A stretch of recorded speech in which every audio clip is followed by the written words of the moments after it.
regarding art, basically, I'm generating AI videos. So I built pipeline for Claude Code. So like my idea was that like I just tell it what I want, and it goes and generates like videos. It combines like animations plus some static frames with some like text, some effects. And the main goal was to basically produce some videos for my, like I have a browser game, like some basically chat game with AIs. And I wanted to produce some like tutorials, trailers, let's play. And yeah, I stuck with this pipeline for like 3 months already. I have some videos, some results, but it's kind of difficult. So yeah, but that's my art. That's Nice. yeah, that's what I'm doing. Nice to meet. Last thing, where are you based? If you want to share, of course. Yeah, I'm in USA, Okay. Florida, East Coast.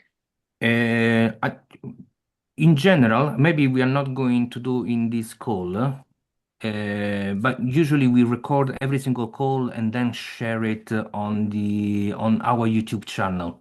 So I should have said before we started, before asking question. So if we might share or not this call, but if you don't want to be shared, just say, okay. So Alex, you just share your story. If you don't want it to be shared, we Yeah, can I'm take it out. okay. Okay. You can do whatever you want with this video. Okay, cool.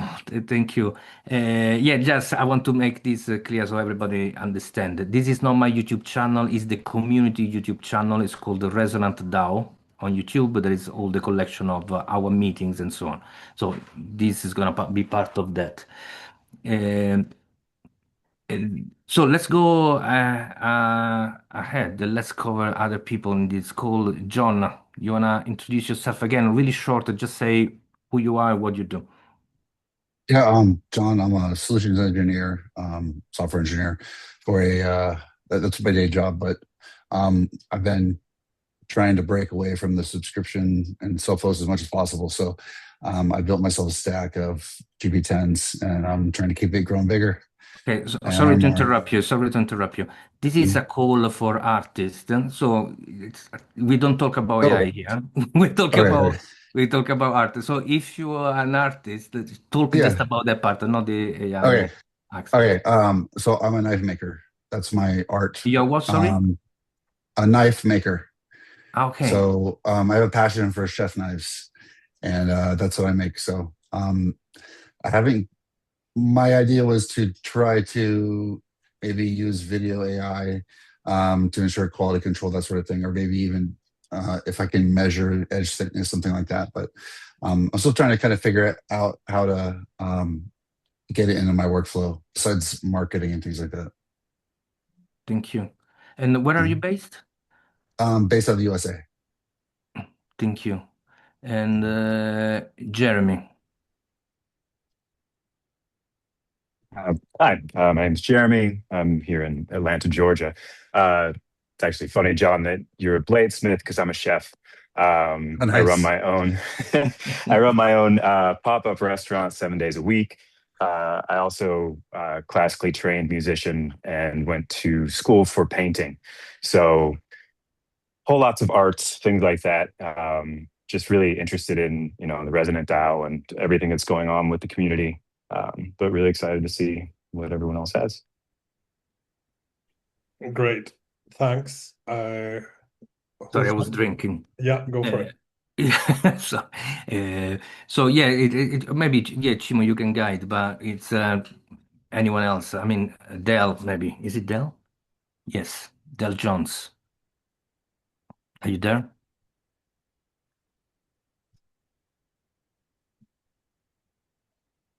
No, Ryan, go ahead. My name is Ryan. I'm based in Kigali, Rwanda.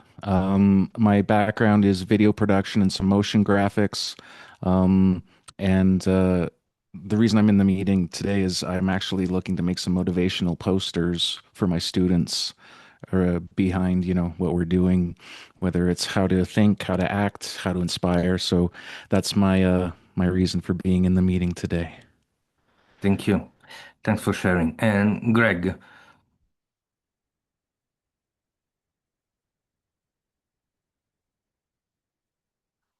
You're muted, but you're also not talking, so you know you're muted.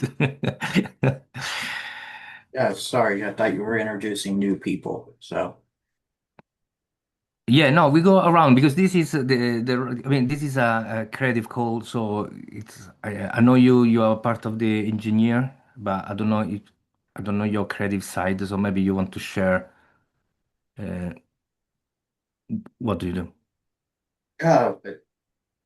but my creative side is which I don't do as much of anymore as I once did, but poetry. I have a book I self-published on Amazon over a decade ago, and one person in Europe bought it. That's the only sale I've had. Nice. It's out there for the world to see. Thank you. And I forgot to say, if you have like a portfolio, something you want to share, whatever, even your Amazon link, Greg, on the chat, feel free to, to network so we can see each other work. Victor. Oh, okay. I guess if I put my artist hat on, then I guess I do a lot of I guess drawing, and I guess I play guitar and do digital music composition. I do write, though I don't write as much as I used to when I was a kid. Um I've been published but twice for poetry in poetry anthologies, but I don't know. I feel like I'm a creative person, even though it doesn't like always kind of translate to how people see me in most respects, because I still think like an engineer even when like I'm approaching a creative process. If you see me in a DAW, it's a very similar thing to seeing me in a like a code editor. So I don't want to like cross-pollinate my filth everywhere, but at the same time, I do have a creative side, and I like to draw and I like to paint. I have some digital drawing pads that I like to kind of mess around with and do different forms of sketching. Thank you, Victor. Uh, Joseph?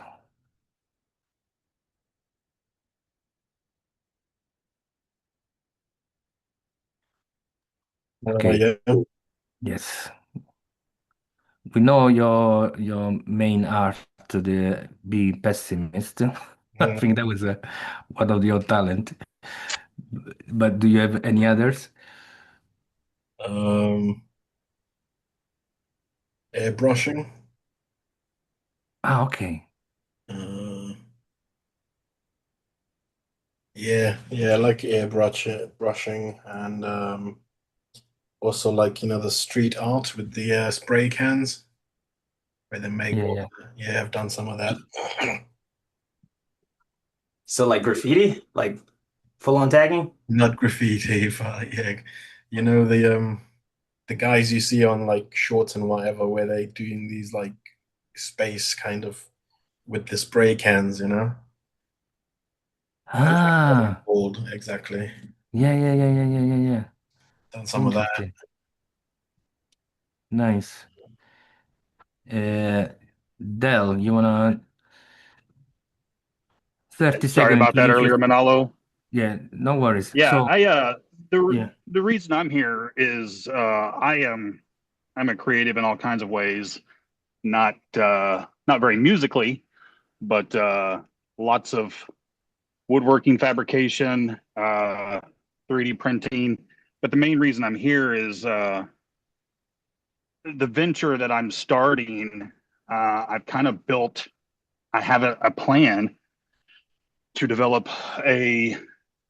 I believe we're going to do a 12 episode season on YouTube, kind of telling a funny story about my adventures out here, bouncing between calibration site, and all at the same time developing AI plans.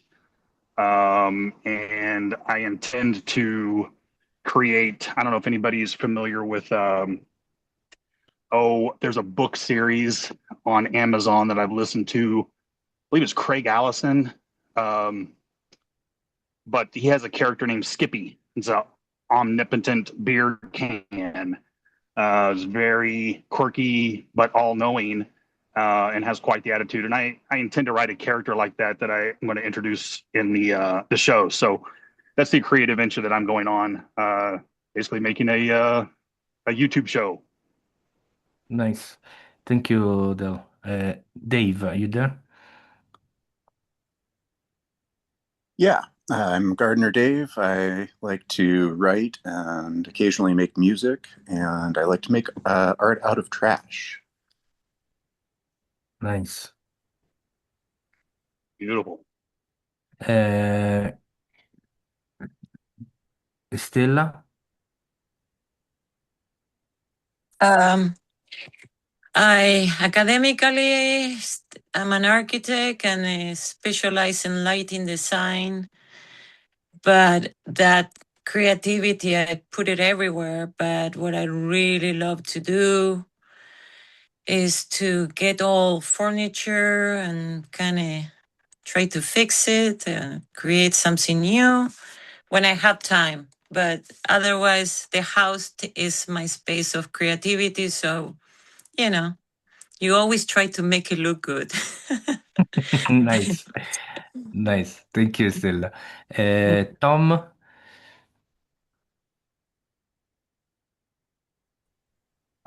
Thanks, Manolo. So I'm primarily a software engineer. Been doing that since I was 15, or writing software since I was 15. Also do a lot of carpentry. Somehow I consider that art a little bit, but mostly I support artists in my family. I've got a daughter who's an actor and painter and etc. I've got other family members that are in that space. A lot of young kids that are actors and other artistic endeavors. Got friends that are videographers. Help them, with technical issues. I've also been into audio engineering pretty heavy. I've built a couple of studios from the ground. I've dabbled playing with music, but I'm not very good at it. Primarily just helping others. Thank you, Tom. Luis? Hello. Yes, I play classical guitar. That's my main instrument. But I also play electric guitar. But right now I don't have time for that. You did like the conservatoire, this kind of study or self-taught? I did because my high school was built a musical school first. So I learned to play the violin and then the piano. But the thing that I like the best is the classical guitar. Yes. Afterwards, I went to Raleigh, North Carolina, and I get a computer engineering and electrical engineering bachelor degree. That's when I also, even from that time, I love everything related to robotics and artificial intelligence. But Thank you. We just talk about art here. Okay, so thanks for right, sharing that. no, yeah. My Uh, personal project right now is how to make education fun again. So I have a 3 years old kid, and what I'm trying to build with 3D printing. And I don't know if you know the Lego Technic series that yeah. they can build stuff. It will kind of like reform the 3D abstraction of the space and everything. And also, I wanted to make kids stories, but not with a screen because that would be bad. But at least have kind of like a personalized story where parents can pick up the principle of the or what they want to teach their kid, and then using AI or something like that, make it a beautiful story for them, so it will be more useful. Stuff like that. So right now I'm trying to teach my kid by example. So I play guitar almost every night before we went to bed, and I try to read it a good kid story. But I'm trying to do that personalize a story, pick the thing that you want to teach your kid. Yeah, it's clear. Sorry to interrupt. It's clear what you're saying. I want to just a super short introduction so we have an idea who we are. Cimo. Um, I mostly write. I coach and I work with creative communities all over the world. And I often try to put into practice what they do. So, for instance, I published with an artist an album and I wrote the lyrics. So I always try whatever I do with the people I work with, I try to understand their world. And although I'm not a musician and I'm not a lyric, I don't understand writing lyrics. It was a great experience to understand what it is to occupy that space. But mostly what I like doing is writing. Thank you. Uh, Super short about myself. Probably most of you know, but maybe don't. So I studied fine art when I was younger and music. So I had a band tour different part of the world, but for sure the entire Italy. I went also to North Korea to play when I was 18 years old. Then I moved to London and there start working as a mixing and master engineer, so helping and music producer, helping other artists to make records, and then I become a photographer, something that I wanted to do. I was missing the visual art, so in, during the credit crunch, I went back to university, study photography, and I started working as a photographer. Then the camera started to be able to also to shoot video, so I started making some video on my YouTube channel, the one that you know. The really few first few videos, they're actually some of my music. I only make experimental music. I use the synth here. There's my guitar. I go bass. I got some other instruments here and there. There's a lot of instruments in this room, and I spent most of my life working with the creatives and what's the name and the performers. And as a producer, I learned how to help other artists to achieve the best out of them because the job of recording a record, it is about getting the best performance from the artist and then save it. So that process is extremely important. So that was part of my journey. And same with the photography. So photography is the moment that you, if you have a model in front of you, if you're doing something creative with this performers, then you take the photo of their best moment. So I learned the skill to achieve this. Um, that's me. So at this call, there's more people than I was expecting. I was literally expecting Jim and I. Uh, that's it. And the idea was to spend some time with Jim and discuss what to do about this call. But I guess we can little bit brainstorm together. Um, this is a space. That we want to do to create this new sub community for the DAO. Okay, this an extra community. We are on the other calls. We are the AI artisan. Okay, that is the kind of a community that we are. So we talk about AI and so on, and because we need them, us as a engineer to build the DAO. Okay, and then we can have other community to join. So we are the first community there. But now this community is the first experiment to start expanding those community. And of course, it's open to people like yourself that are part of can be part of both world. For what I see, most of you are uh, art become an interest of your life, but stay on the side because probably it's hard to make a living out of it. So I guess it's stay on the side that didn't grow much. Sometimes that is the main reason. Okay, it's hard to justify in the world that we live. Investing on something that doesn't pay anything, just make you spend a lot of money. I spend more in instrument than AI hardware. Um much more instrument than AI hardware. But it's really hard to justify sometimes. So I understand the part. But what we want to also invite in this space also artists that do it professionally.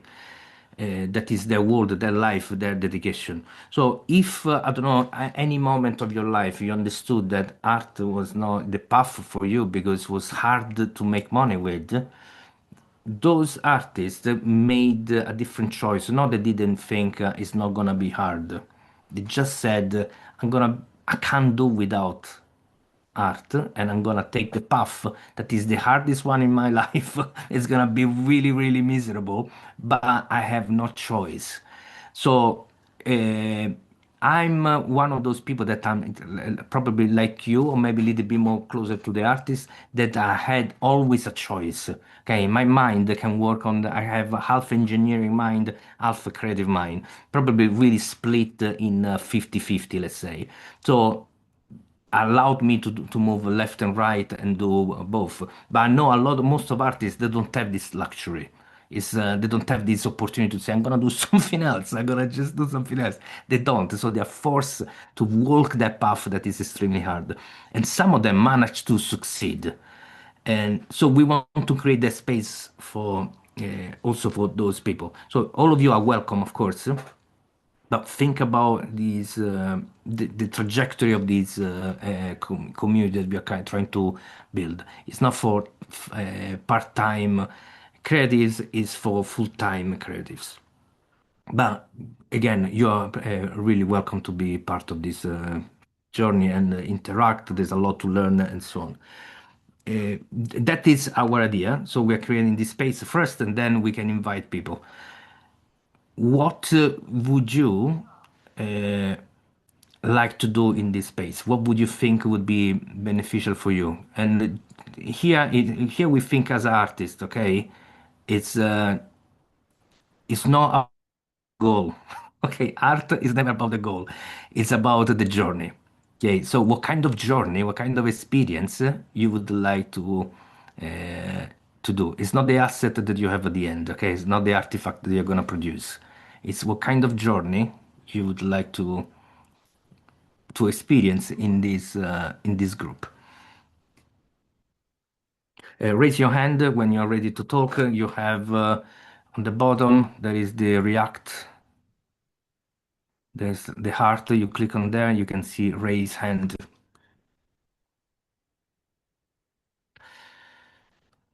I don't see any raised hand.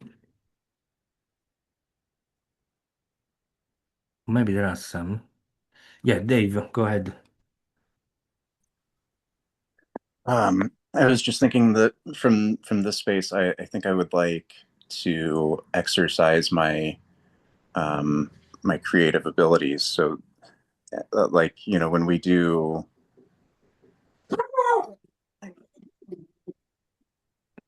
Is your dog calling you?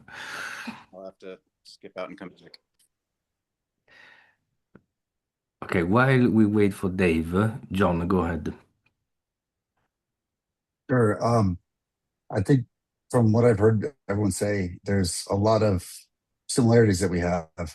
And one, I want to learn from everyone else about their particular art and what drives them. And like you said, it's about the journey. And so that's the first thing. I like to learn more about everyone's journey. And I think it's really cool sharing progress of what we're working with and what we've been doing. But also, I would like you said, this, the split of the brain. I have that too. So I have an engineering side and an artistic side on many different levels. So it kind of got me thinking, if this is a space probably focused towards artists, but my engineering brain started going, okay, well, how can we help them do what they need to do? Because you said they have no choice, which I never have considered in my life before. Like that is their skill set or their abilities, if you will. So if the engineering minded can help them, I mean, I think that's awesome. Even sound engineering, like you said, but but something like that. So that's what I'm looking to get out of this, and also like the journey experience. Thank you. So, the uh, artists in general are people that create things, turn things out of nothing. Okay, and you experience this. And that is part of what we call inside the augmentatism. Okay, they are augmented because they are capable of changing reality. Okay, so think about I'm a musician, so I know a lot of musicians, and we've been crashing so many parties. Okay, so you go to a party, and the party usually is boring. Okay, you bring some musician, and everything changes. Okay, everything changes. The music will get better if it's about DJ. Okay, but if not about DJ, they always carry their own guitar instruments and so on. There is maybe a piano there, something. It's something happen, okay, and everything changes. So that is the ability of artists, okay. Then they come, they start dancing, they do things.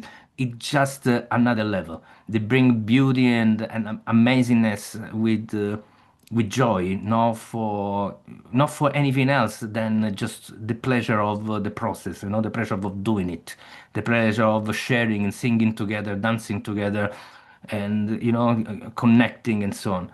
And yeah, so regarding John, the idea of we as engineer we can help them, and that is one of the path that we are gonna explore in the future, like doing hackathon, how engineer can support artists during the hackathon. Uh, but the only real problem that they have, the main one, is making money out of their creativity. That is the biggest challenge. For the rest, they are pretty fine. They're pretty happy about everything else. And the second aspect that is the problem that they are having is this is generational. I mean, it's the moment in history. It's a human connection and networking and so on that is going lower and lower. But this is for everybody. But art is something more, a lot of art is done in groups, and they are suffering from this. Ryan, go ahead. Hi. So what I want to do or accomplish, and this might be a slightly different definition of what you consider art, but I'm about to have 20 students in their late teens, early 20s who have gone through such a rigid education system that their love for learning and their playfulness has pretty much been wiped out of their existence. They think learning is assignments, tests, and assessment. And my goal is to get them to basically unbreak that by learning that this technology, augmentatism, AI, it's about exploration, it's about play, it's about creation, it's about making mistakes. And so my goal is to find a way to present this technology to them in a way that it's play, and that's to me the art side of learning. Learning is something where you're playing and making things just for the sake of doing it, and along the way you might create something that's useful or not. So that's kind of my goal, and I don't know if that fits within your definition of what art is, but I think if I can do that, I do think there's an art to basically opening or reopening someone's curiosity and love of learning. Thank you. So the closest thing to art that I think we everybody could understand is actually science, because science is about experimenting. Okay, make experiment. Art is always an experiment. You do it for find out what's happened at the end, and not because you know what is happening at the end. Okay, and that is the goal. So in your case, you say you want to help these people to become more creative, open-minded, and so on, risk, make mistakes, and so on. They need to have the attitude of scientist. Okay, which is the same of artist in some form. Okay, so you go in front of an instrument, you don't know how to play, you don't know how it works, you don't know anything. You experiment, you start plugging, you start playing, you start doing things without a goal. And that is the point, because scientists don't do it for a goal. They do it to find out what's happened. Okay, then they discover something. Otherwise, you don't discover anything if you already know what's happening. You just repeat an experiment already done. So that is the aspect of how you unlock the those minds that have been caged inside those rigid system. And I wanted to say last thing, and so artists use experimentation to find their identity. because by default we copy others, we get inspired by others. Okay, so we listen someone else's song. I want to sound like that person. I want to paint like that thing. I want to do a photo similar to something someone else. Okay, though, so it's normal to start copying, but the next step is experimenting, so you find your own identity. And that is the journey that every artist is doing. And if you see yourself slow in finding your identity, all you need to do is experiment more. You're not experimenting enough. You're playing too safe. Okay, that is the how you unlock a lot of creativity and find originality. Victor. Okay. So I guess something that I would like to get out the call, because like I found, at least artistically, I have learned the most or shown the most growth by just watching someone else in the middle of their craft, just trying to ex achieve a certain goal. It doesn't even have to be something where like where I am in that same space and I can achieve that same thing as they, but just seeing their process, their thoughts, their process of rendering something or delivering something has shown me so much about how people think and what an artistic process could look like that might differ from my own. And it's shown me much. And like, I know we do that all the time for like software stuff, but we could do that for other aspects of creative processes. And also, 100%. And this is the go ahead. participating with other people to do it. I've also found that that's also good. Sometimes like doing something that's collaborative. I've made murals with people. I've done things like that, and I've learned things that way too. Yeah, exactly. So this is the peer learning, okay? Working together on together in project, giving each other feedback, see each other work. That is in art is everything is done that way. Um, I have these the fact that I have this engineering mind like yours. What is happening, we really learn a lot when we see someone else how they think, because we're interested not just but this is for everybody, okay? It's not just about the process and the outcome, the artifact, but also the logic behind the process. What triggered that kind of thinking? So my mind was really, and this is probably why we are in line with AI, because we try to understand the reasoning that make that thing move. And therefore that is probably our engineering that trying to understand the logic behind the process. So maybe as an engineer we have that kind of advantage, but I think is in general everybody learn from each other. Artist is the way, and yeah, definitely we should do create things together as, in groups. Jeremy.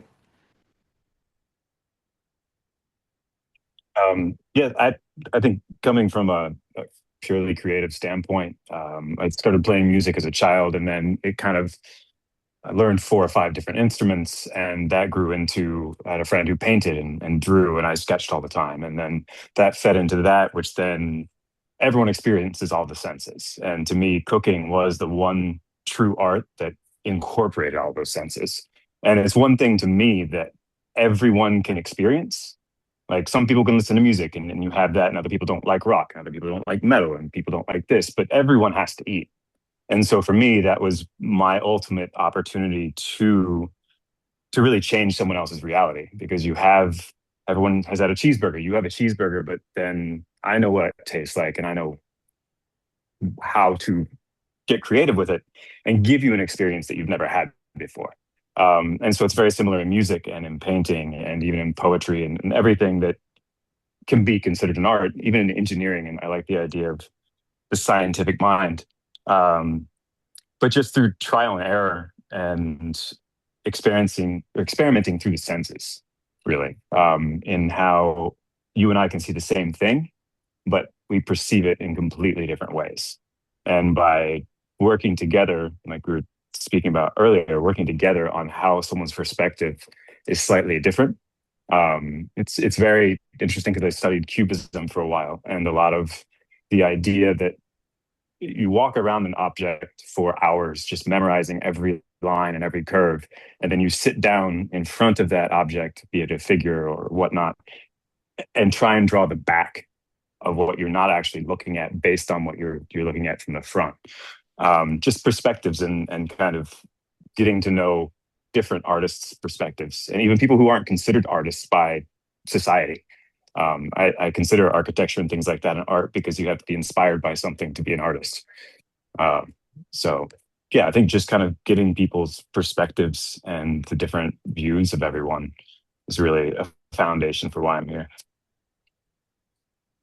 Thank you, Jeremy. And that make me think about. I'm gonna share the link in the in the sorry in the chat. The this article and video is talking about the artifact is dead, the tactical guide to the process economy, because it talks about the economy and how creatives can use the process to give value to the artifact that they create by sharing the process, which is something that I don't know if you do, Jeremy, with your restaurant, but restaurants are really good, and that is the example that I bring inside this video and the article.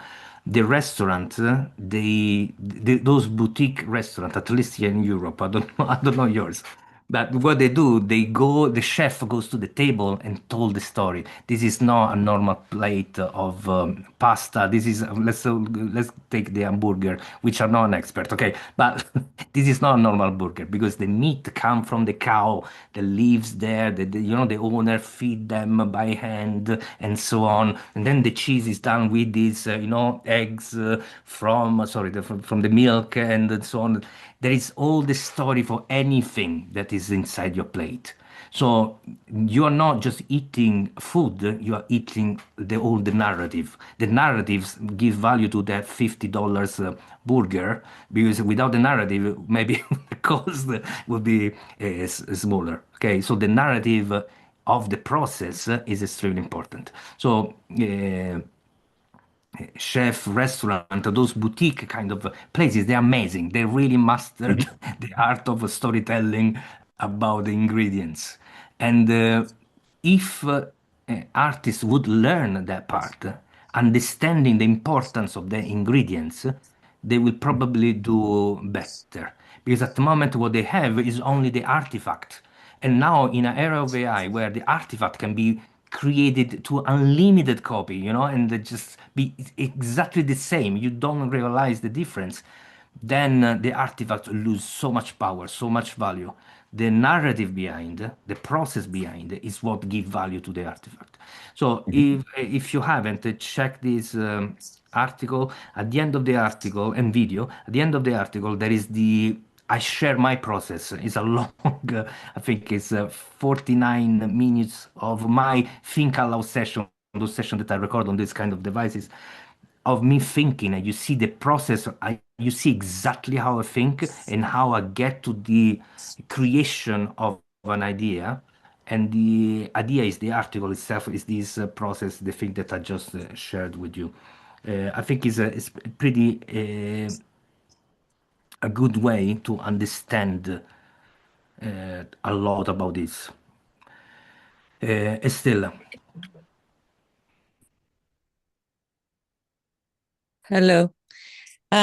Beautiful sharing and made me think because my formation it started like tough. I prepare for engineering and so I had a very strong physics, math. I went 1 year to electronics engineering, and in winter vacation, I said, enough. My head was too many numbers. And I just had to choose something. I went into architecture. That was the clash from a structure environment to free form. And in Argentina, it was crazy because all the architects were like long hair, everybody smoked. They were all hippies against all the engineers. They were all clean and like shape. So completely different. So you guys share, like I listen a lot to the teachers And because in architecture, they show with drawing, just how they were making the connection of the thought with the hand helped me to understand what they were trying to do and how, because I was coming from A plus B but equals C, very logical. And in the artist, you have to start to express with hands.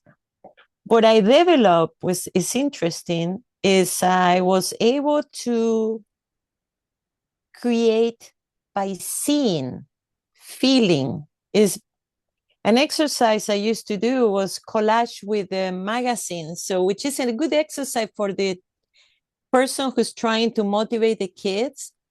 You get, like women's magazines, they have very sharp color pages, and you do all little pieces of papers, and then you start combine what you attracts you, and you start to see shapes, and suddenly becomes a face, or you see a car, you start to see forms within the forms of the collage, because you start to connect things that attracts you, and then you try to create something for what you see. And that's a really good browsing, looking for something to see. Well, the same concept I do with buildings. I have the concept, but I explore by what is coming into the canvas. So I start with the spirit of the place what I want to create, but I don't know how, or the form, what it's going to take. And suddenly everything comes from the subconscious to the conscious, and it makes sense. So sorry, I am very, I discovered as I go, and I found that every information I absorb at one point pops like a popcorn. So, and that's the story you were talking about, because I think actually everybody has intentions and ideas in the way I do it, but they are not aware that they are putting it together. And I think that's the story that the customer that receive a sculpture or a painting suddenly want to know. When they understand where it come from and how it was created, that's what brings a really important value. And what you remember is like the chef, I will remember, oh, I have a delicious dish, and the chef came to us and told us the story, and you even remember more. So it's what we do with what we can give. And that's the art.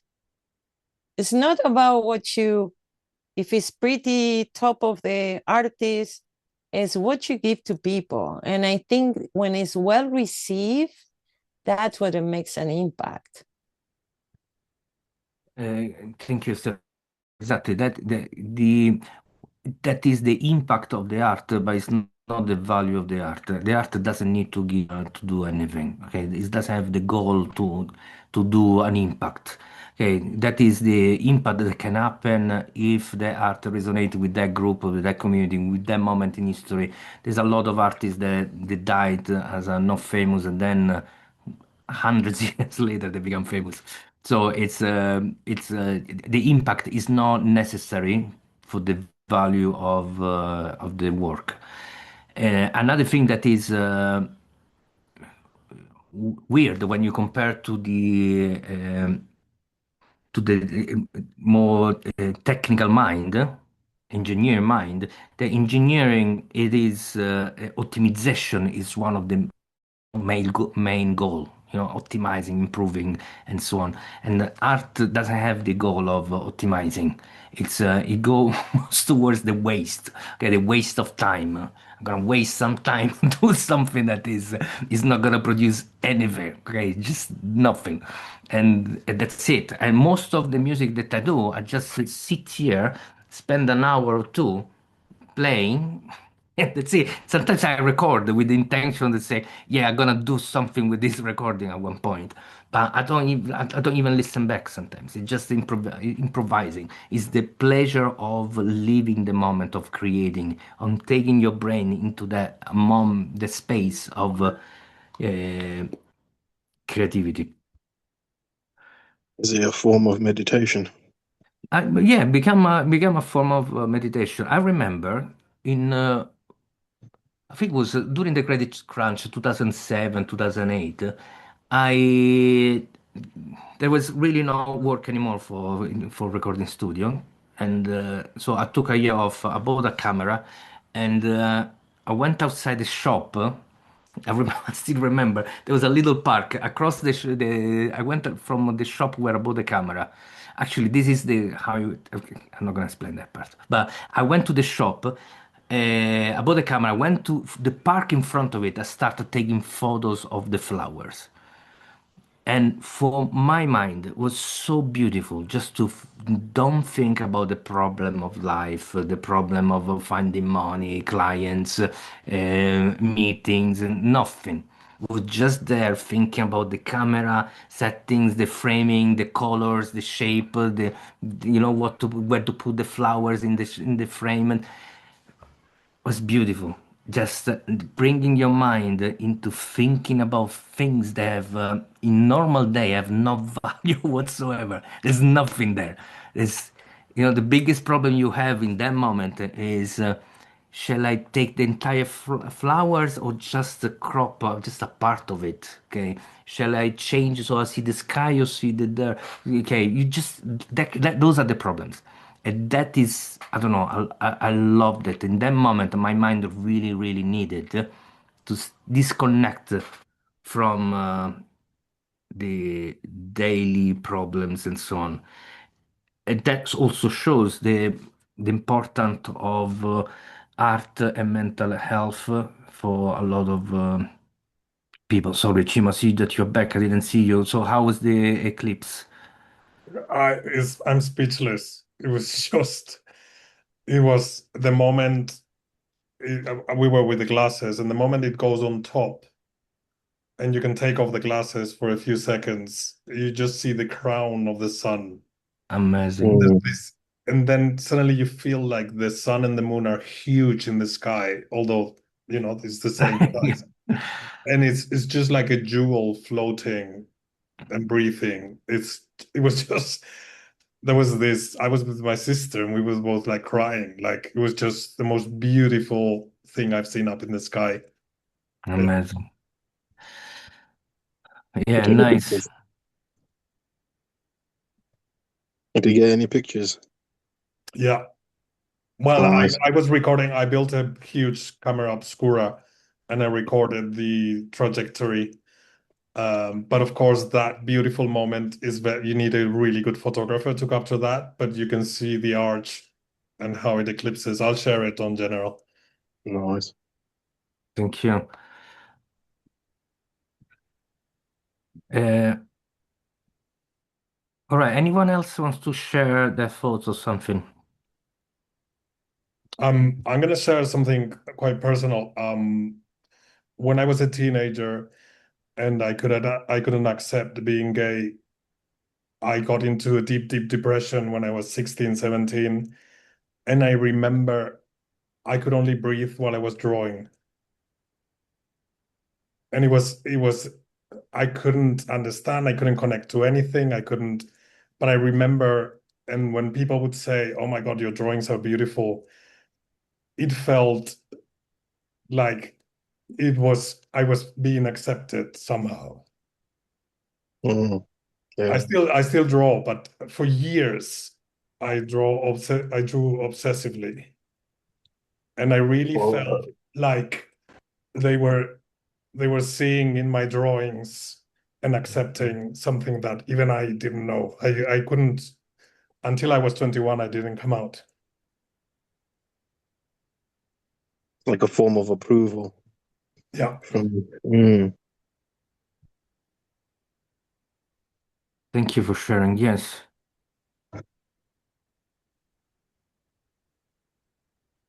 Yeah, there is this. I think this amazing thing with art because it's something that is so intimate, but at the same time, it's it's a way to bring in outside your the way that not just who you are, but who how you see the reality, how you interpret reality. I spent basically most of my life working with music, playing instrument, and making music, and working with musicians and so on. And probably my higher level of knowledge are connected to sound and music. Uh, I studied so much because in reality I was not good at making music. Okay, I had something, but was mainly my determination. And I was really working hard to achieve what I was achieving, while my peers, they were talented, okay, they didn't need to work hard to do amazing. I had to work so hard to play guitar really well. And in my city, I was one of the best young guitarists, okay? But it took so much effort to be one of the best guitarists. And then with photography instead. I took the camera, I take photos, and I basically almost every single photo that I do is beautiful, which is for me, at least it's beautiful for me, okay? And but also I had success with my photography, so it's so uh, interesting that sometimes there's two for me. One, the talent of expressing is how I see the world visually, how I see it, which is really resonated with a lot of people, really works. For me, zero effort to take a good photos, and really just I'm gifted on that part. Take a photo for me is beautiful. I see it's amazing, but zero effort. Doing, let's say, popular music, it was extremely hard. Then I started doing contemporary experimental music, and that was again my talent. I'm really good in experimental experimental music, and sometimes it's so weird. Okay, it's not easy to recognize where is your talent, but when you have it, when you see it, then it's so noticeable because it's effortless. Victor, go ahead. Well, that's interesting.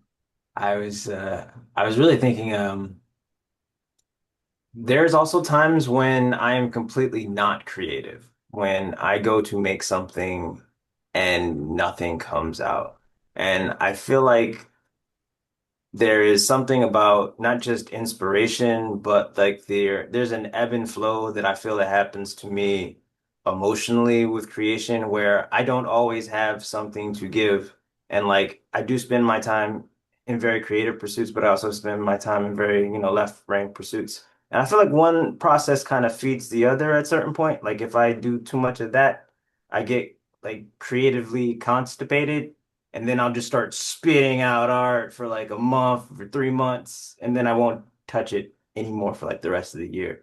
And I just wanted to see what other people's creative dynamics are, with that kind of process. Do they have periods where they are completely focused? Is this like a work ethic they're applying, or is this inspiration that they're unleashing? Like, what are the dynamics that people are experiencing? Thank you. That is a good question. So feel free to raise your hand and share, or write in the chat. You can just write one sentence to answer to this because it's an interesting point. My suggestion is to create a space in your day to be creative. It can be, 2 hours a week dedicated there. It's on your calendar. You go there. If you're not feeling creative, doesn't matter. You carry on dedicating that time. We learn to manage this thing. I see with myself, with my think aloud session, I do every single day, at least 1 hour.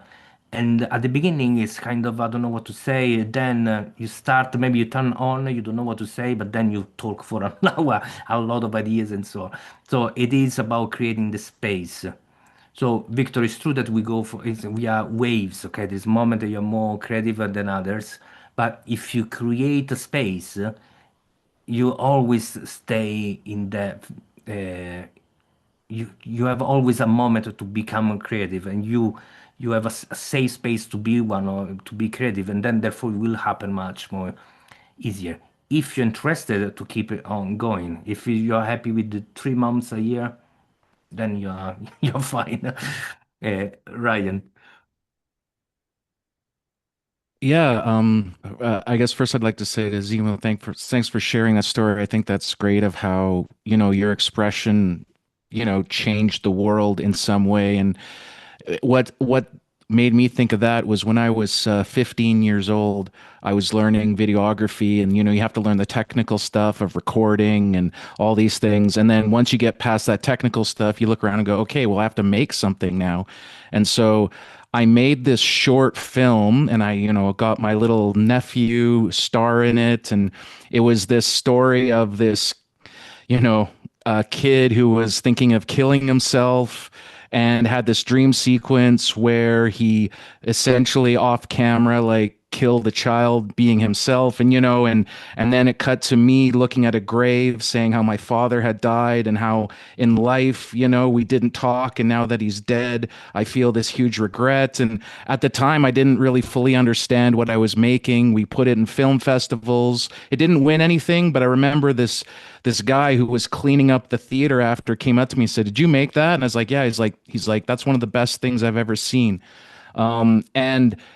And I realized at some point it's like, oh wait, I'm gonna have to show this to my dad, right? And there was a reason I made it. I know there was a reason I made it because I was trying to say something in a piece of art that I couldn't say to him face to face. He's not a bad guy, he doesn't beat me, but there was just this distance, and I got more and more nervous that he was going to watch it, and he eventually watched it, and I remember he didn't say anything. He didn't get upset. He didn't talk to me about it. It's like it never happened.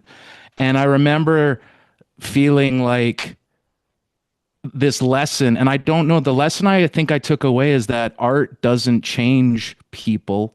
Art doesn't really, like, it's not for other people, it's for yourself. But if what you wanted it to do, because deep down I think I wanted it to start a conversation, it, like, I think it changed the course of my, because after that I'm like, oh well, okay, like I really started moving away from being an artist and more towards, okay, well, what can I do with these skills?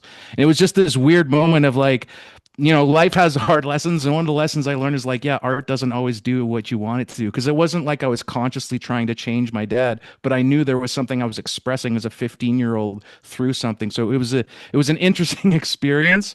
And so, I'm just, is interesting. And now I'm coming back to it now, thinking about how it kind of changed my perspective on what art is and what art's value is. So anyway, I thought I'd share that. Thank you, Ryan. Thank you for sharing this. Uh, Jeremy, go ahead. Touching on the idea of the artifact, it's very fascinating to me. In my early 20s and 30s, I was in a band. I was a musician, and two of the musicians in my band were audio engineers. So we would sneak into the studios that they worked in to record late night.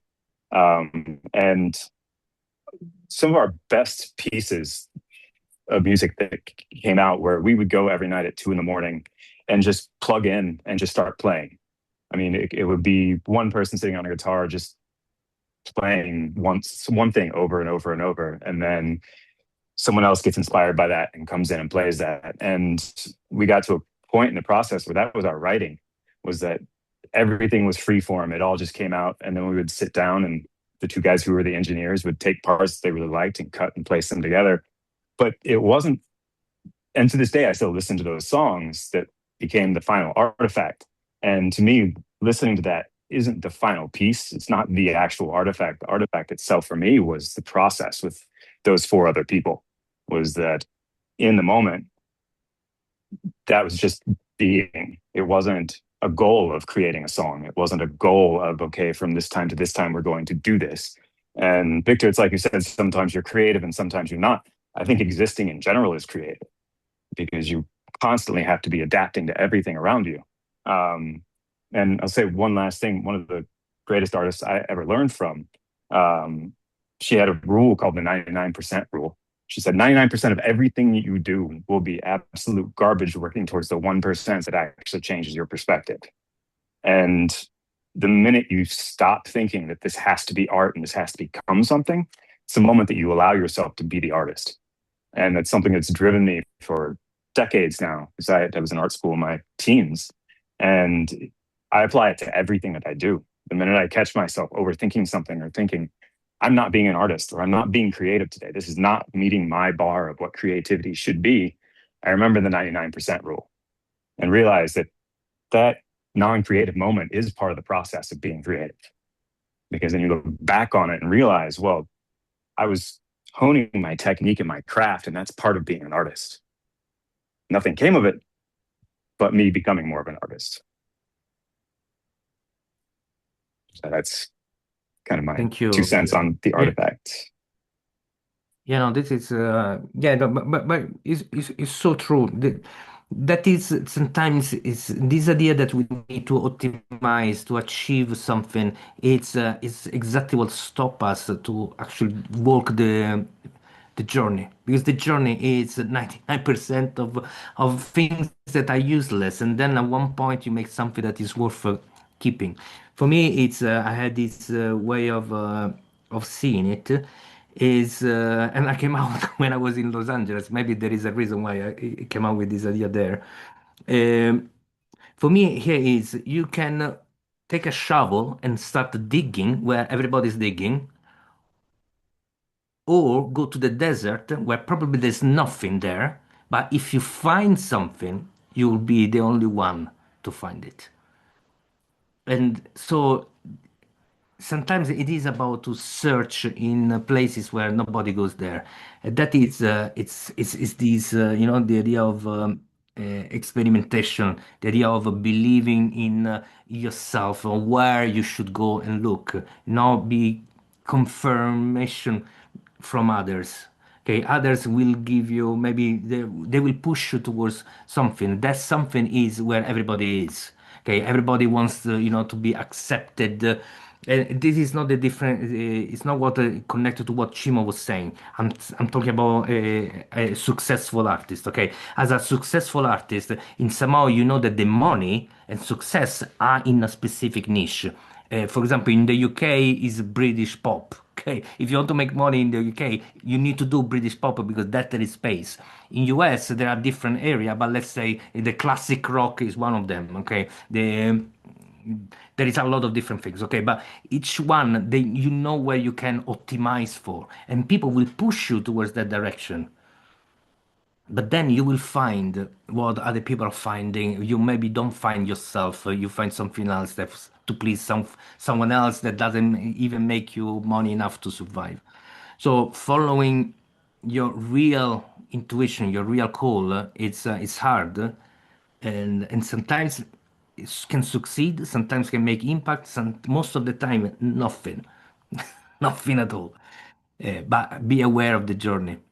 Chimo,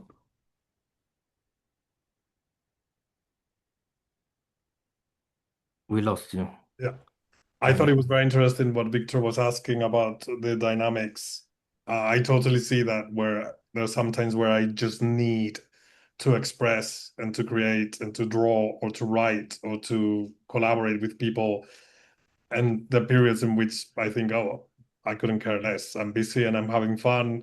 It totally comes and goes. But one thing that always surprises me as a visitor to so many different arts is how different is what you get. So if you are working in film, it's like I only enjoy the little bit when I'm editing, and suddenly I feel the energy of the editing the movie, and I'm like, this was 99% of misery, of fighting with people, of fighting with the writer, you know, and then you're in music and you're like, oh, this is just pure joy all the time. There's no, you know, okay, you rehearse and you practice, and or it was hard writing the lyrics, but it felt so gratifying.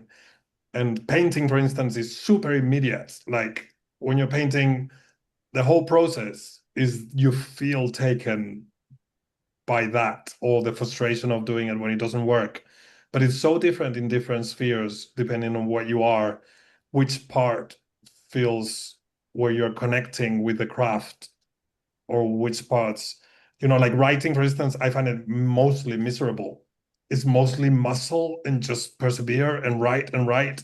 And then suddenly you're chasing that moment in which you write something beautiful. It's not because I'm not a good writer, because I'm not a good musician. I'm not good in, I don't feel epic in any of the other arts. But writing is the one I love more and is the one that I find it's the most ungrateful lover you can find.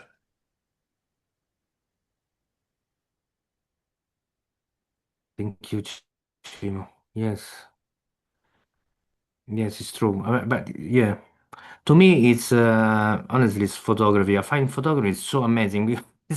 Honestly, it's so easy for me. It's really easy, and I take photos of people. So for me, the journey is as I go and meet this person. Can be we call it a performance, a creative, can be anything. Okay, you talk with this person, you connect, you understand the story.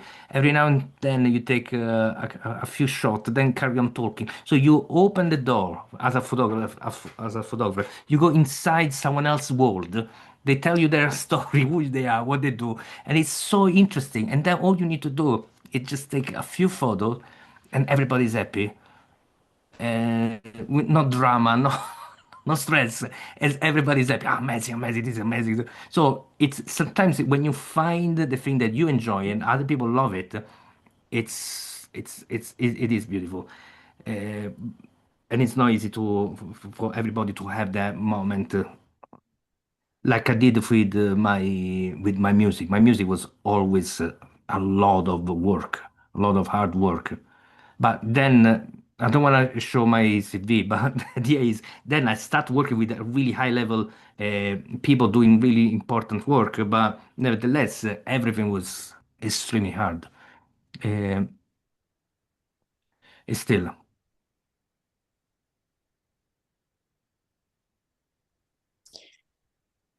Uh, I'm gonna pass because it was in my head and now flew away.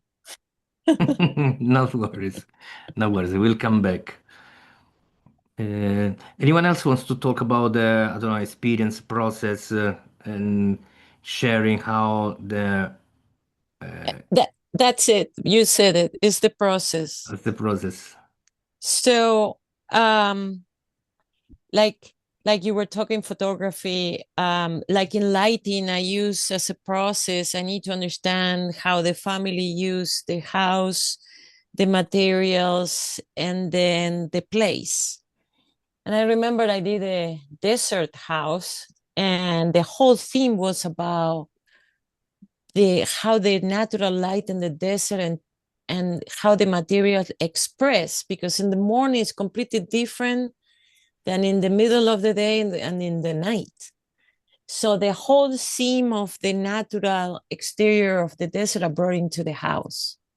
So, and also you have the decorative lighting, which is art and craft with metals and glass and color glass.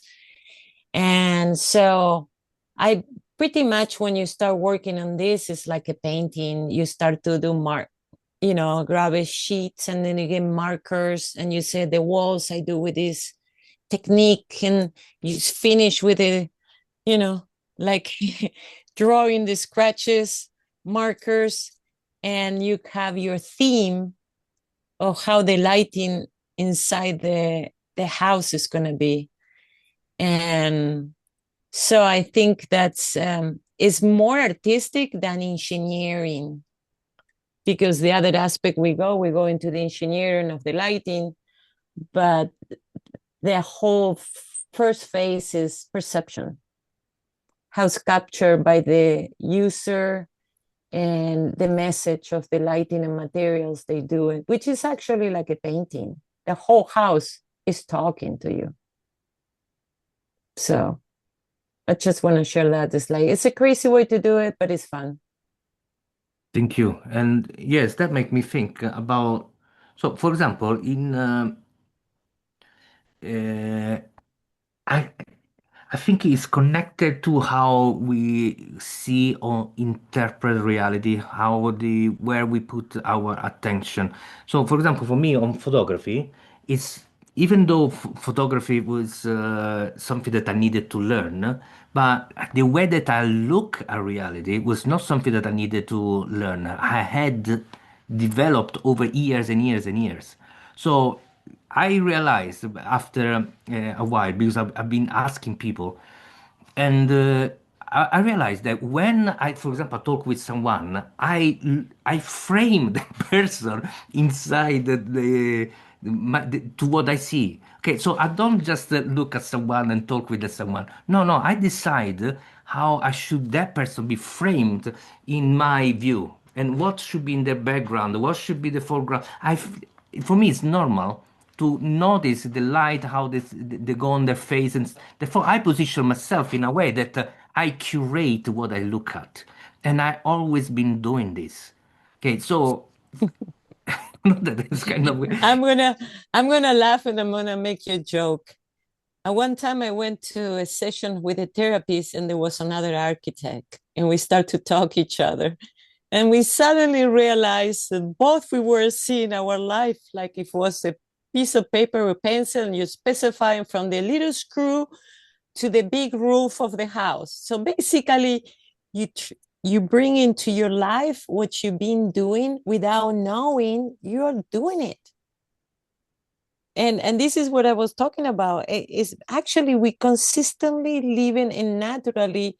If someone put a frame, like you say, painting, and it's twisted, someone is gonna come and they're gonna, put it horizontal because their perception they cannot stand the frame crooked.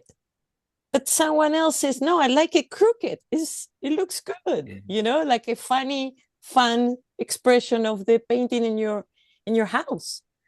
So this is what we don't know. We are so how you call it, conditioned, right? Or you are trapped by your own things, or you're creating, or or you lose yourself when you said, I need to do my hobby because I'm tired of doing emails, an example, computer. I need to go and do the gardening. Like there is a guy in our community says, I need to do gardening. Otherwise I cannot survive. And that's what I think is all about. That I don't think we think so much about the money. It's about what brings us that moment of you lose yourself and you can do something that you can forget about the other stuff. Take it out of the, screen. 100%. So another thing that I want to share, just to give another example, is for me, I've always been listening to the sound. Okay, for me, music is mainly sound, and uh, and it's the reason why I was struggling for example with I was still struggling with modern music, because modern music it is about chords, melodies. Those are the major elements that are part of a song. So chords, melody, and lyrics are the three most important elements. Okay, and rhythm. So those elements are what form a song. But my mind is listening to sound as a main point. So it's more important that the of the sound, what the sound is like, than everything else. So my order of priority is different. And it's the reason why I became good as a sound engineering, because I was paying attention to sound. So my attention to sound pay back the moment that you become a sound engineer, because you can hear things that other people don't notice or they take time to notice.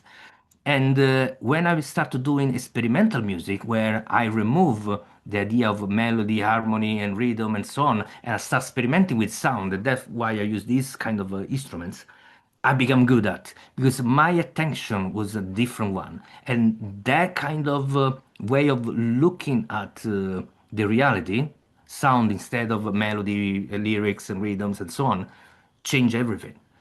So sometimes the understanding how you interpret reality that can unlock how what kind of art and how you should address art instead of following everybody else. You follow what works for you. So, Ryan, I'll give you now a chance to talk. But when you have students, you need to consider this. They're not going to be all the same. Okay, their way of putting attention is not going to be the same, and you're going to ruin them basically if you don't allow them to find what is their main thing. Because I was always struggling doing something that was not the correct thing for me, let's say. And then I put so much energy that I become good at it. But it's on other things instead. I didn't need to put energy. I was just needed to do it. Ryan, go ahead. Yeah, absolutely. The last thing I want to do is force somebody to do something they don't want to do so that they can hate coming to class. Um, there's something that's interesting coming up about, where you put your attention and creating things just for the sake of creating. And something stuck in my mind. I don't know if Louis Noguera is still on the call or still listening.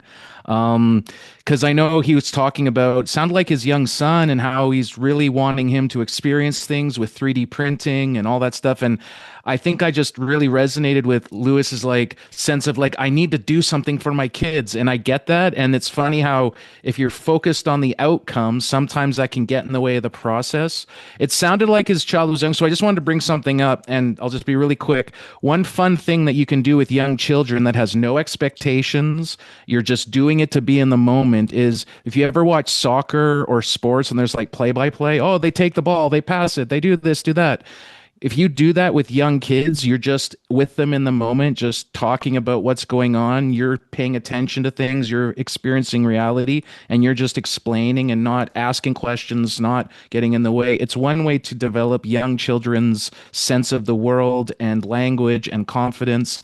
And it does that thing where there's no expectation. You're not doing anything, just describing what they're doing, and you're focusing on what you think they're doing.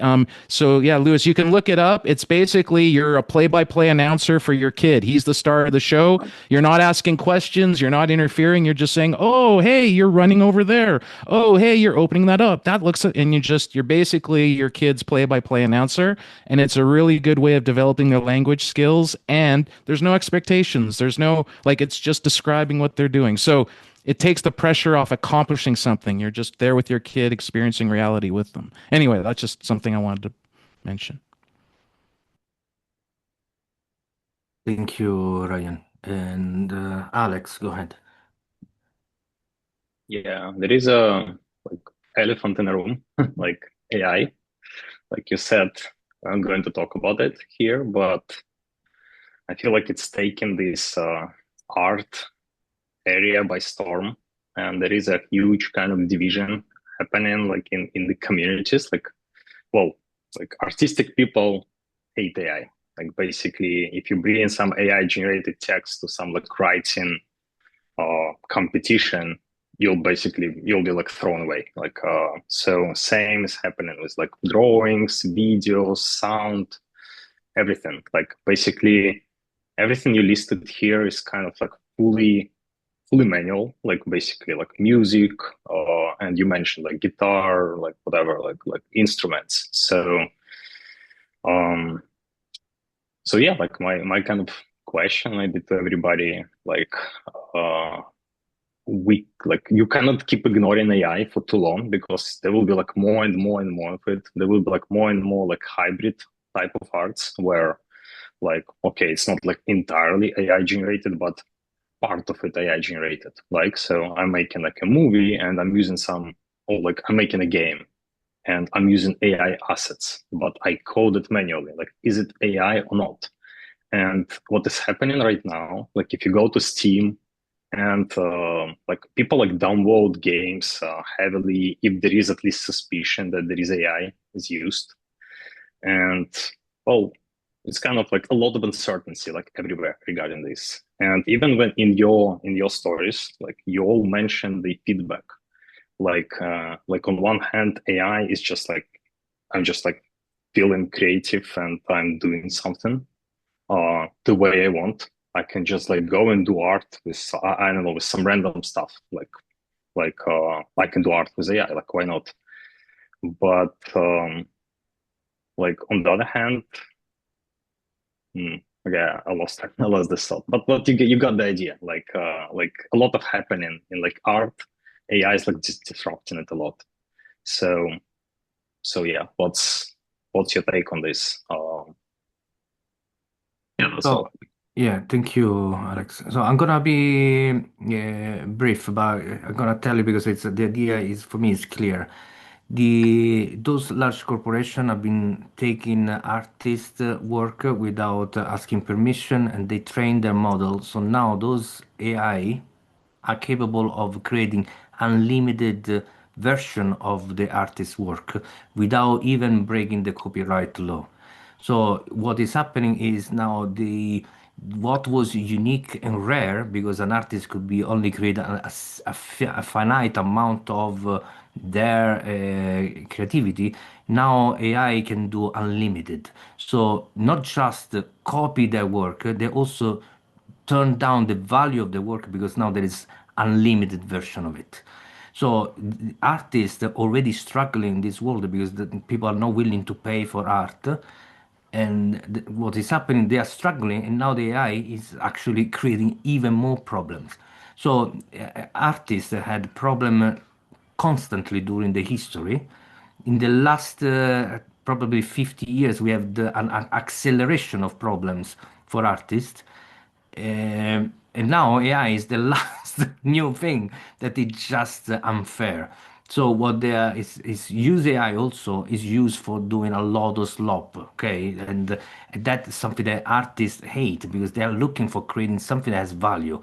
And AI is doing exactly the opposite. So artists took this position because all they see all day is things that have no value, that remove value from them, that people recognize and willing to pay for it, but they're not willing to pay for, a gig or whatever artifact that an artist does.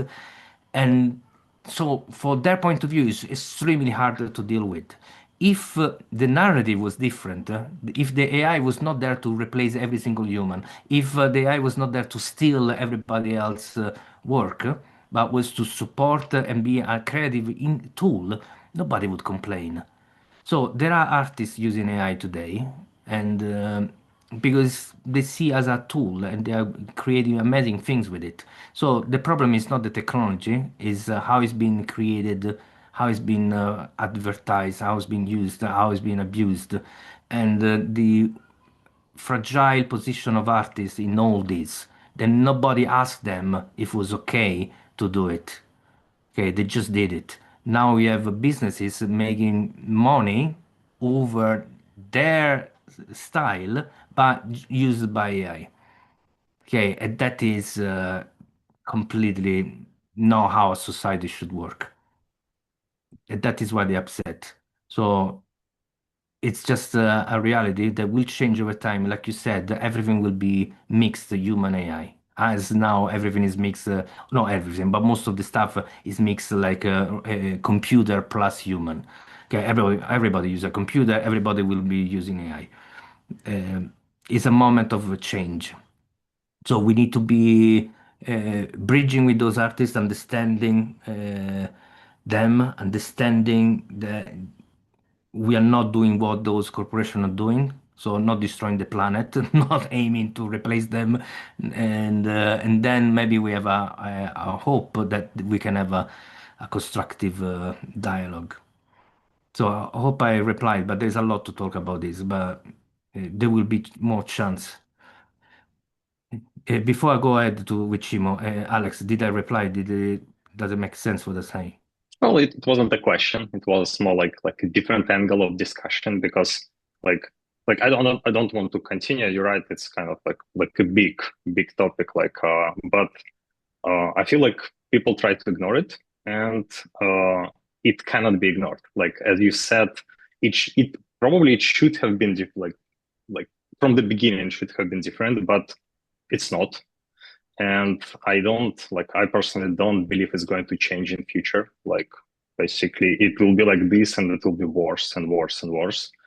And well, like it's hard to you could be a good I mean friend with Joseph to be yeah, like pessimistic. I'm I mean, kidding, both of you. if we had like Yeah, it sounds like if we it. had this different discussion, like I have a lot of to say. I have like my own opinion on this, and like I'm not disagree with you, but like I see it differently. But yeah, my point is like it shouldn't be ignored. Like it could have been done differently, but it is what it is. So yeah. 100%. Chimo, go ahead. Well, I'd love you should share what you do. I'd love to watch some of your work, Alexei, if you're open to do it. Oh yeah, I can post, but my work is like it's not an art. It's well, I mean, it's kind of because it actually takes a lot of effort from me, a lot of time, and basically I'm just like using my imagination to kind of convert it into video the way I can. Like that's the only way I can express myself. So why I can't call it an art? Well, I call it an art, and like I don't care. But my videos is like more like utility. Like I wanted to have tutorials, I wanted to have a trailer, and like they have like it's not like an art. It's just like I needed a video and I did it the way I can. Yeah, I can post a link, but it's nothing special. It's more like an experiment. Well, also post something that you think is art, that for you it moves you as well. I would love to see your work, but also for the conversation, it would be nice to see what you look at, like AI generated art. Yeah, I can post few video learn a bit. artists who I believe they are artists, like because like they're creating something like unique, new. I've never seen anything like that. They're using AI for this. Like, yeah, I'll give something. Yeah, thank you. So one thing that one thing we are on time, yeah. Just one thing, Chimo. No, I just want to say I'm not against the use of AI for art. Okay, that is not the discussion. I'm just saying, look at the artist, how what is happening to them, and look at those corporations building those AI. So that is the problem. It's not the problem of the tool. The tool is a tool. Nobody cares. Okay, the artist wouldn't care if that tool would be used correctly or built correctly. And some artists that I know, I'm sharing the link, is this friend of mine already shared in the past, Paola Rocchetti. She does video with AI, and I think what she does is pretty beautiful. Chimo, go ahead. Yeah. So one thing that Joseph and Ryan made me think about, because I've explored a lot the sense of wonder as a way to grow healthy humans that enjoy science and art. And that's a really good connection between those two fields, like Manolo was referring earlier.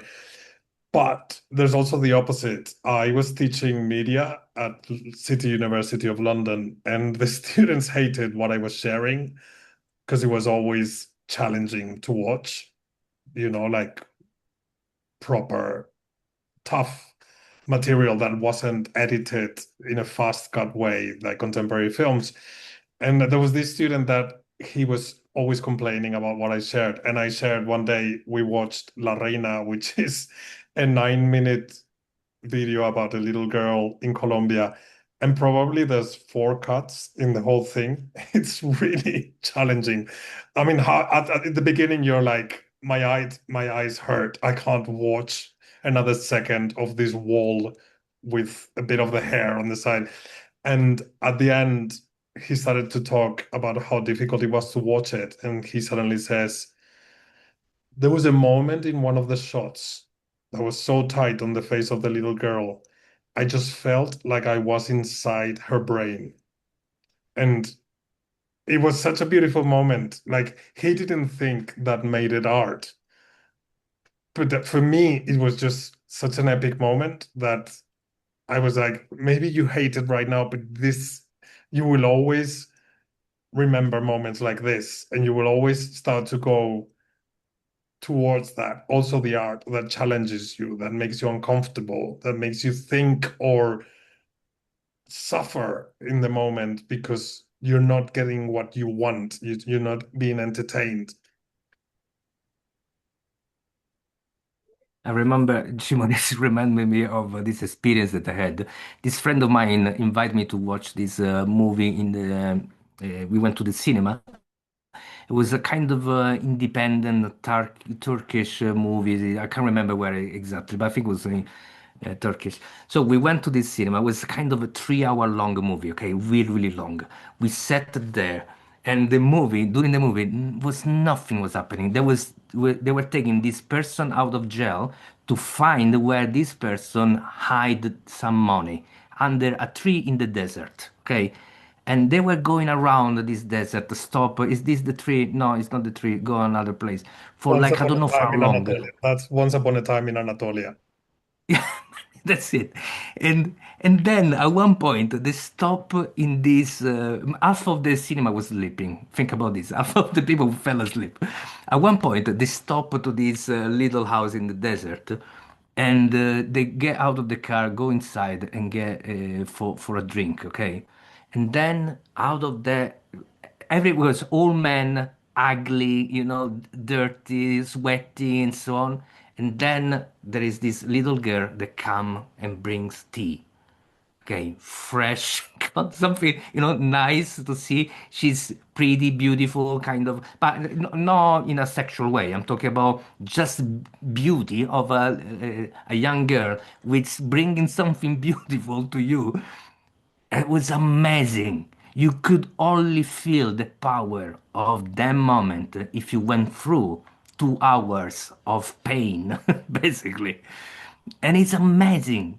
So sometimes it's art required a kind of sacrifice and commitment to achieve something. It's a journey. And I'm glad that you, Chimo, did you watch or you just know about it because everybody talk these days leapt through? No, no, it's the same. I love that movie, but it's true. There are scenes where you see a car that is driving on the slope, and you're like, "Is this 20 minutes of the car going up the mountain? Like, are we really watching this?" But it's true. This director, he's amazing. I'm sure it's that director, but I can't remember if the title is Once Upon a Time in Anatolia or the other one that I watched. I've watched only two of him, but yeah, they usually are 3 hours and a half long, 4 hours. A massacre. Yeah, then that is there is no that is the story. I mean, that is it just to live the moment. The whole movie is to so you can enjoy fully the beauty of the moment. And it's I found it amazing, but it's a big commitment to do it. Ryan, go ahead.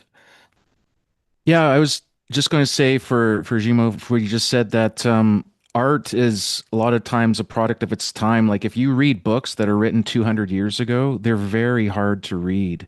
You know, the language that they use, the words, the verbs, the like it's written in an old prose. And I think for modern audiences, movies that were made in the 60s, 70s, 80s were products of their time, and that's why I think people have a hard time watching them. Um, One thing I wanted to point out where I put up my hand is what Alex and Manolo, I know this is not the forum for that, but I do think there needs to be ongoing discussions about like what is the value of what we're doing with these tools? Because this is why I think this. Just the other day, there was a Nirvana song, Smells Like Teen Spirit, in the style of 80s music. And it's on this YouTube channel that's called Fake Music. And when I listen to it, I'm like, okay, so that's from Nirvana, which is Kurt Cobain, Chris Novoselic, and Dave Grohl, and other drummers. Those are real people. Those people listened to music. They got inspired. You know, Manolo, you're saying how we first start by listening to what we like and imitating, and then eventually we make it our own. Like that's how art's been done, I think, for thousands of years. You're probably looking on paintings on cave walls and like, I like that painting. And, so, and then now AI has come in and has done something. And that's where the discussions about what the value is. Because if I, for instance, there's this channel called There I Ruined It. I don't know if you've ever seen the YouTube channel There I've Ruined It. Essentially, what it Sounds good, though. is yeah, it's usually based around music, and like this was being done before AI was really a thing, where like he'll take a hip hop song and turn it into a country song, and like it works. And his process or her process, whoever it is, they actually like go into like Pro Tools and put the beats down, and they actually sing themselves and then just change their voices. Like there's a real art and craft there. And when news stories cover that channel, they cover it as if they just said press a button to turn hip hop into country. You know what I mean? And the problem is you can go onto a music site like Suno and say country song with these lyrics and get a country song that has like rap style lyrics, or you can spend time putting the beats down yourself, singing it and changing your voice, coming up with the lyrics yourselves. And unfortunately, the end result to a viewer can be a very similar experience. And so I've really started to think, as I'm about to teach students using AI in video production, like there's movies that have talked about this when you can't tell the difference between what really was created by someone who put effort in and something that wasn't, like, and you have to put value judgments in. We're in a very strange time of what art is, what value is. Something can speak to me that is completely AI generated, something cannot speak to me that's completely made by a human. Does, you know, it's a very strange time we're in for artists. And I think the only thing we can all agree on is that corporations stealing people's art and making a profit of it is wrong. I think a lot of people can agree on that. But what is value and how much time you put into something, does that make it more value? You know, it's a very interesting time we're living in with artists, because, you know, a lot of art doesn't speak to me and it's made by a lot of hardworking people, and then some art does speak to me and it's made by machines. And you know, it's a very weird time to be in, and it's a bit scary to have to navigate in that with the elephant in the room, as Alex was saying. The Thank you, Ryan. I think there is about this resonating with you or not. The ability of AI is actually to know who you are, understand who you are and everything, and then create art that you can easily resonate with. So it's the future, in theory, if in the hand of engineers that will try to optimize, understand, and study, and do all their magic work, they will create AI that actually do art that will resonate with you more because can connect to you deeply. But and therefore you will start to develop a struggle, a kind of the friction to understand someone else's art that doesn't resonate 100% with you will become harder, more complex, and require more sacrifice because you need to put more effort to understand someone else's patterns and thinking and creativity. So that is the trend for sure is going to go in that direction. Okay, it's a normal. We saw this in history in other aspects. So this is probably the direction, and that is where we need to be aware and understand the importance of avoiding some kind of interaction. So I personally, for example, I avoid interacting or creating shorts. Okay, all those video, the 5, 10, 20, 30-second videos are not good for me. Okay. And if you think about already kids of today, they can't watch a movie. They're incapable of watching a movie. They need to watch a movie and have their phone in their minds because it's not enough entertainment. Yeah. Okay. And now because they need this 30-second constant adrenaline. So that is one of the problems. So if you see yourself going to that direction, think and reflect. You wanna optimize, you want to be this art to be optimized to you, or you want to keep the ability to interact with human work, which is of course higher friction. Yeah. And Manolo, I would say forget about the kids today. I find it hard to watch movies now. Like sitting down, if a movie hasn't grabbed me in 5, 10 minutes, I'm like, oh, I myself am experiencing like it's hard for to watch movies from just my behavior on YouTube and things. But anyway, yeah, it's So it's scary. go and watch this movie that Chip. Once Upon a Time in Anatolia. Yes, I will. I'll watch the 20-minute car driving scene. You won't understand. The thing here is you can only understand the 20 minutes because they're not even amazing. And they are only amazing because you went through 2 hours of pain. And that is the thing, because if you watch that just that part, it's nothing. And that is the beauty. You can only understand if you went through it. And that is the moment of art. Because if you just watch that part, nobody understand it. Nobody can understand that part because it doesn't say anything. There's nothing in there. It's just the journey that takes you to the meaning. Okay, the meaning is hidden through the journey. So the time hold the meaning of the moment. That is the beauty. That's why this person is an artist. Okay, because he created something that is insane, and convince people to pay for it. That is this is another level of art. Sorry, someone had the hands up, I believe. Maybe then it's gone. I don't know if. No, but we need to wrap this up. So, Yes. So so can I suggest one thing? I had this idea of how to end it. I think we should go on a super short round on what we learned today. So spend 1 minute in silence and think, what did I learn in this session? And then we share it. So let's start these minutes of thinking.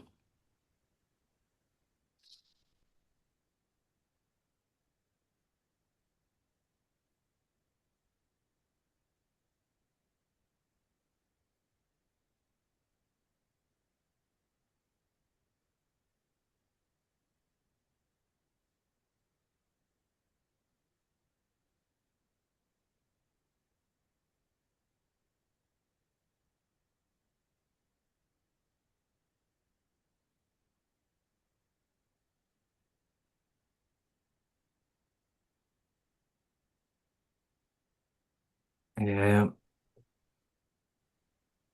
so feel free to raise your hand if you.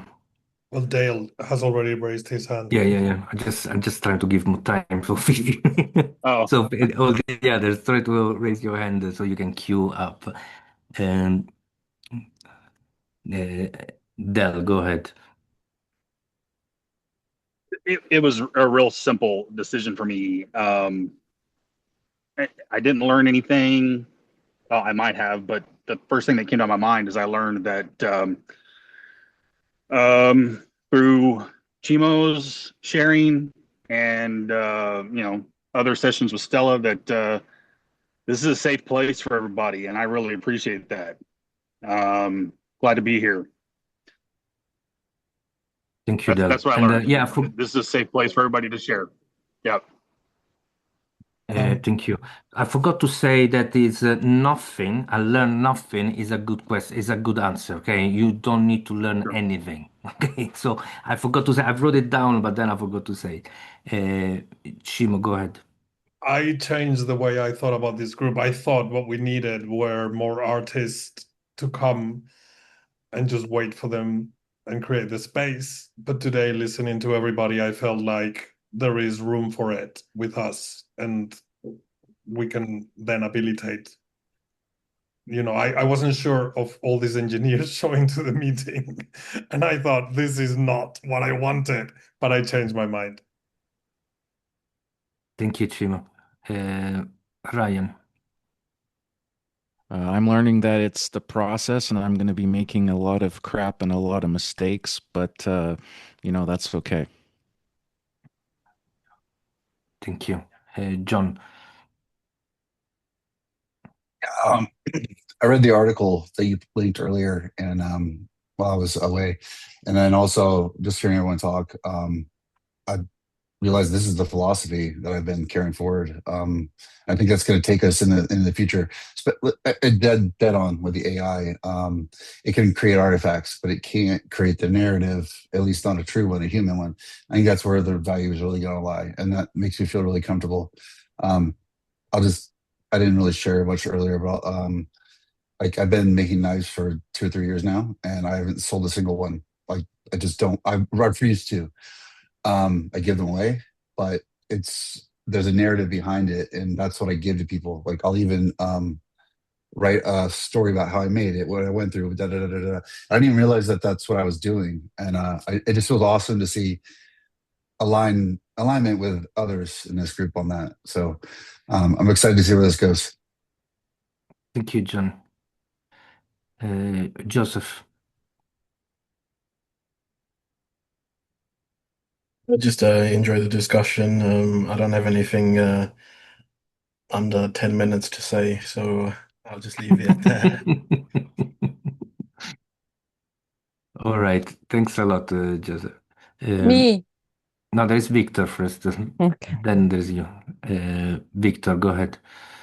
I was just gonna say, I think I've learned that both artists and the artistic process don't have like one uniform face. I mean, just experiencing all of you and your different stories has taught me, everybody is just they're being creative. That's really kind of the only thing that seems to like unify everything. But even it makes me think about myself and my own artistic process with less judgment and just to show up until a result pops out. And I think about that a little differently now. Uh, Thank you, Victor. Stella, go ahead. I think I love, I think everybody loves the creative aspect because it's a way to find themselves when we get out of the structures this life puts you in to make money and all that. And for me, art is the opposite, not to make money, but to express yourself. Find in those moments who you are, your authentic self, fearless, and Sorry, that's a process. sorry, Stella. I don't, maybe I got lost, but what did you Okay, learn? no, but I'm saying the learning, the creative aspect is to find yourself and expressing. It's not to be an artist like a degree. It's just to express yourself and find the kind of art that you could do because you didn't know you could be doing videos with AI.